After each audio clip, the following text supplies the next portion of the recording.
नोकरदारांसाठी सर्वात मोठी बातमी, 12 लाखांपर्यंतचं उत्पन्न आता करमुक्त। अर्थमंत्री निर्मला सीतारामन यांच्या घोषणेनं मध्यमवर्गीयांना दिलासा, सरकारला 1 लाख कोटींचा तोटा होणार। भारतीयांचं स्वप्न पूर्ण करणारा अर्थसंकल्प, आजचा अर्थसंकल्प गुंतवणूक आणि बचत वाढवणारा। पंतप्रधान नरेंद्र मोदींकडून अर्थसंकल्पाचं कौतुक।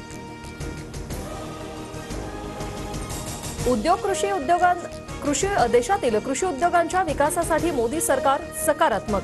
100 जिल्ह्यातील शेतकऱ्यांसाठी पंतप्रधान धनधान्य कृषी योजना, 1.7 कोटी शेतकऱ्यांना फायदा होणार। अर्थसंकल्पात शेतकऱ्यांच्या पदरी निराशा, बहुतांश घोषणा उद्योगपतींना लाभ पोहोचवणाऱ्या शेतकरी नेते अजित नवल यांची टीका। आजच्या अर्थसंकल्पात पोकळ घोषणा, कृषी क्षेत्रासाठी निराशाजनक अर्थसंकल्प, स्वाभिमानी शेतकरी संघटनेचे राजू शेट्टी यांची टीका।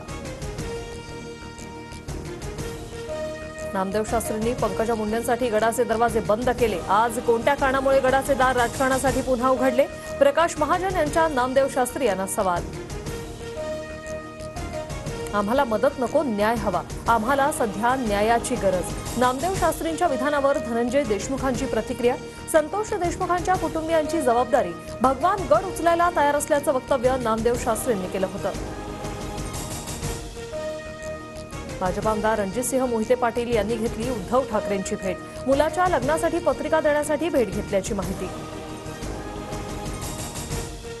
सोन्याच्या दरात पुन्हा 1000 रुपयांची वाढ, सोन्याचा दर जीएसटीसह 85,181 रुपये प्रति तोळा, तर चांदी 1 लाख रुपयांच्या उंबरठ्यावर। रिक्षा आणि टॅक्सीचा प्रवास आजपासून महागला, रिक्षाचे किमान भाडे 26 रुपये तर टॅक्सीचे भाडे 31 रुपये असणार।